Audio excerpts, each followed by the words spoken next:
অঙ্কিতের বাবা কৃপানের হুমকি শুনে ভয় পেয়ে গীতাকে ফোন করে বিয়ে ভেঙে দেওয়ার কথা বলে গীতা যখন তাকে ঝর্ণা দেবীর কেসে নিয়ে কোর্টে টানার কথা বলে সে ভয় পেয়ে যায় আর ফোনটা কেটে দিয়ে অঙ্কিতকে বলে যে গীতার সঙ্গে তার বিয়ে হতে সে দেবে না। অন্যদিকে গীতা পঙ্কজের সাথে ধীবানের অফিসে যায় তাকে ওয়ার্নিং দেওয়ার জন্য যে খুব তাড়াতাড়ি ঝর্ণা চৌধুরীর স্বামীর নিখোঁজ হওয়ার ব্যাপারে গীতা তাকে কোর্টের মধ্যে টেনে নিয়ে আসবে। গীতার কথাবার্তা শুনে ধীমান রেগে যায়, তারপর তাদের দুজনের মধ্যে শুরু হয় কথা কাটাকাটি, কিন্তু গীতা তাকে ওয়ার্নিং দিয়ে ওখান থেকে চলে আসে। তারপর ধীবান অগ্নিজিৎকে ফোন করলে অগ্নিজিৎ বলে যে গীতা সহজে কাউকে ছাড়ে না, আপনার পক্ষে এটাই ভালো হবে আপনি দেশ ছেড়ে পালিয়ে যান। ফোনটা রাখার পর ধীবান বলতে থাকে যে গীতা, তুমি সঞ্জয় চৌধুরীর এই কেসটা হাতে নিয়ে ভুল করেছো, এবার তোমাকে এর ফলাফল ভোগ করতে হবে। অন্যদিকে গীতা বাড়ি ফিরলে রাকা গীতার উপর ভেঙে পড়ে এটা বলে যে শুধুমাত্র তোমার বাজে ব্যবহারের জন্য মেহেকের বিয়ে আজ ভাঙতে চলেছে। তুমি কি করে অঙ্কিতের বাবা মায়ের সঙ্গে অভদ্রভাবে কথা বলতে পারো? তোমার কি মেহেককে নিয়ে একটুও চিন্তা নেই?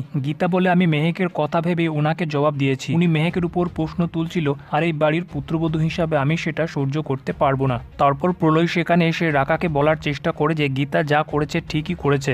রাকা বলে কিন্তু গীতার জন্য বিয়েটা তো এখন ভেঙে যাওয়ার অবস্থায়। তখনই অগ্নিজিৎ এসে বলে যে গীতার উপর আর অঙ্কিতের উপর আমার পুরো ভরসা আর বিশ্বাস আছে, আমি জানি এই বিয়েটা কেউ ভাঙতে পারবে না। একটু পর যা সব ঘটেছে সেটা নিয়ে মেহেক একটু টেনশনে আছে, যেটার পর সে ইমোশনাল হয়ে বাড়ির সবার সামনে বলে ফেলে যে আমার এই আশীর্বাদটা কি আর হবে?